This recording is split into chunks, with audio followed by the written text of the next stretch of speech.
नमस्कार दोस्तों, मैं शिव नायक आपको स्वागत करता हूं निर्वाण एक अंतिम यात्रा में। भारत में अनादिकाल से पेड़ों, पानी, नदियों सहित प्रकृति की पूजा की जाती रही है। वेदों, पुराणों आदि प्रकृति पूजा से भरे पड़े हैं। यह निश्चित है कि प्रकृति की शक्ति असीमित है। प्रकृति खुद एक अद्वितीय चेतना है। उसकी शक्ति के सामने हम मनुष्य तो कुछ भी नहीं है, बस उसका एक छोटा सा अंश है। प्रकृति का स्वभाव ही स्वचलन, वो स्वतः ही चलती रहती है, स्वतः ही क्रिया करती है। उस क्रिया करने के लिए किसी बाहरी ताकत की ज़रूरत नहीं है।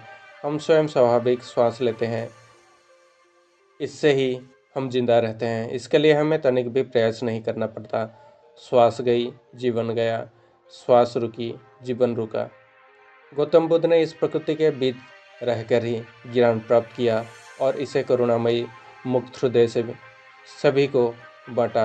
अगली इस कहानी में जो हम आपको बताने जा रहे हैं, इनके महान विचारों से रूबरू होते हैं कि गौतम बुद्ध ने कुदरत के किन नियमों को जाना और लोगों को बताया। जैसे कहा जाता है कि जो प्रकृति में है वो आपके अंदर है। अज्ञानी नहीं, ज्ञानी बनो। अज्ञानता से भय पैदा होता है, भय से अंधविश्वास पैदा होता है, अंधविश्वास से अंधभक्ति और श्रद्धा पैदा होती है। अंधभक्ति से व्यक्ति को विवेक शून्य हो जाता है। जिसका विवेक शून्य हो जाता है वो इंसान ही मानसिक गुलाम हो जाता है। प्रकृति के नियम को जान लेना ज्ञान है। इसी कारण के होने से ये परिणाम होगा, इस कारण के नहीं होने से ये परिणाम नहीं होगा।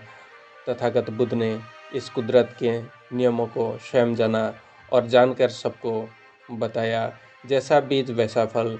एक बीज बोएंगे, अनेक फल पाएंगे। संसार के सभी प्राणियों पर ये नियम एक समान लागू होता है। मनुष्य भी संसार में एक प्राणी है। वो भला कुदरत के इस कानून को कैसे बच सकता है?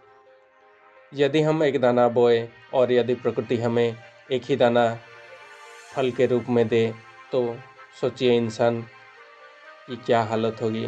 धान बोए या खाए, सोचते रहते, ढूंढते रहते, पर कुदरत ने इंसान के लिए ऐसी व्यवस्था की है। हम एक दाना बोते हैं और हमें सैकड़ों हजारों दाना वापस मिलते हैं। यही प्रकृति का नियम हमारे जीवन पर लागू होता है। जैसे हम अच्छा बोलते हैं तो हजारों गुना इसको फल हमें प्राप्त होता है, और हम गलत बीज बोते हैं तो उसके परिणाम स्वरूप हमें दुख और तकलीफ मिलती है। यदि हम दुख, क्रोध, ईर्ष्या जैसी बीज बोते हैं तो प्रकृति से हमें दुख, क्रोध, ईर्ष्या सैकड़ों हजारों गुना फल के रूप में वापस मिलता है। यदि हम सुख, प्रेम बोते हैं तो प्रकृति से हमें सुख, प्रेम सैकड़ों हजारों गुना वापस मिलती है। इसमें कोई शक नहीं है। अराजकता सभी जटिल बातों में निहित है। परिश्रम के साथ प्रयास करते रहो।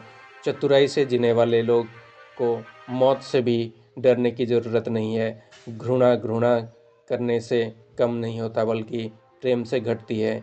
यही शाश्वत नियम है। क्रोधित रहना किसी और पर अंगारे फेंकने के समान है, जो तुम्हें ही जलाएगी। आप चाहे कितना भी पवित्र शब्द को पढ़ें या बोल लें, लेकिन जब तक उन पर आप स्वयं अमल नहीं करते तो उसका कोई फ़ायदा नहीं होता। मनुष्य का दिमाग ही सब कुछ है। वो जैसा सोचता है वो ही बन जाता है। सत्य के रास्ते पर कोई दो ही गलतियां कर सकता है, या तो वो पूरा सफ़र तय नहीं करना, या तो फिर सफ़र की शुरुआत नहीं करना। स्वास्थ्य सबसे महान उपहार है। संतोष सबसे बड़ा धन तथा विश्वसनीयता सबसे अच्छा संबंध है। स्वास्थ्य सबसे बड़ा उपहार, संतोष सबसे बड़ा धन, वफादारी सबसे बड़ा संबंध है। शरीर को स्वस्थ रखना हमारा कर्तव्य ही नहीं, बल्कि हमारा एकमात्र लक्ष्य भी होना चाहिए। अतीत पे ध्यान केंद्रित मत करिए। भविष्य का सपना भी मत देखिए। अपने मन को वर्तमान क्षण में केंद्रित करें ताकि आपकी जीवन सुखमय हो।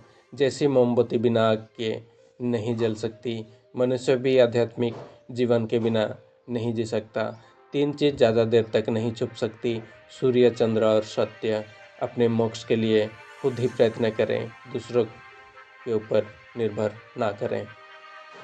किसी जंगली जानवर को अपेक्षा एक कपटी और दुष्ट मित्र से ज़्यादा डरना चाहिए। जानवर तो बस आपके शरीर को नुकसान पहुंचा सकता है, पर एक बुरा मित्र आपके बुद्धि को नुकसान पहुंचा सकता है। और आपके पास जो भी है उसे बढ़ा चढ़ाकर मत बताइए और ना ही दूसरों से ईर्ष्या कीजिए। जो दूसरों से ईर्ष्या करता है उसे मन की शांति नहीं मिलती।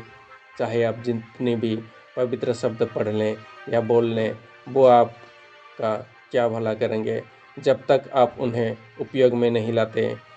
हजारों दियों को एक ही दियों से बिना उसके प्रकाश कम किए जलाया जा सकता है।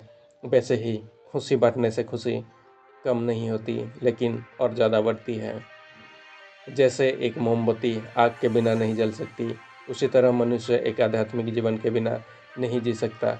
गुस्से को पाले रखना गर्म कोयले को किसी और पर फेंकने की समान होता है।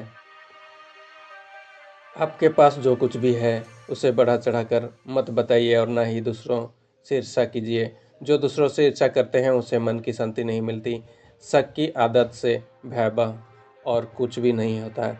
शक लोगों को अलग कर देता है। ये एक ऐसा जहर है जो मित्रता ख़त्म कर देता है और अच्छे रिश्तों को तोड़ देता है।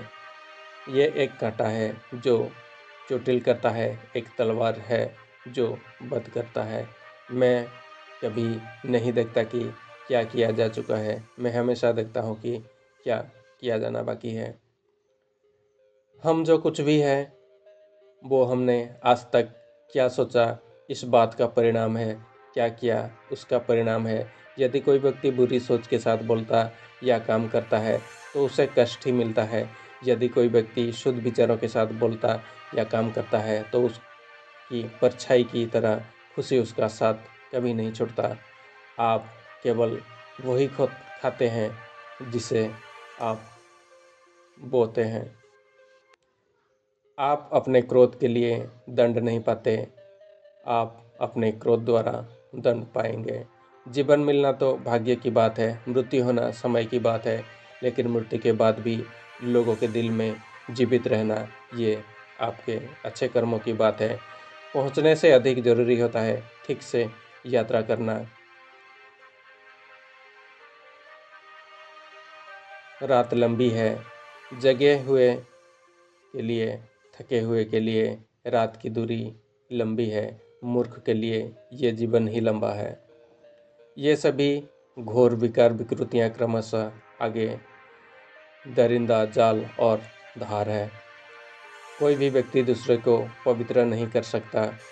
हम जो सोचते हैं वो बन जाते हैं। आप वो हैं जो आप रह चुके हैं, आप वो होंगे जो आप अभी करेंगे। धन्यवाद दोस्तों। एक छोटी सी उनकी कुछ कर्मों के आधार पर कुछ पंक्तियाँ थे जो उन विचारों को चल कर भी आप एक सही रास्ते पर चल सकते हैं। तो उम्मीद करता हूँ कि ये छोटी छोटी चीज़ें थी, लेकिन आपको अगर समझ में आएंगी तो आपके जीवन में ये आगे चलकर बहुत काम आने वाली है। तो इसी तरह का वीडियोज़ या तो पाने के लिए कृपया वीडियोज़ को लाइक करें, शेयर करें और सब्सक्राइब करना ना भूलें। धन्यवाद।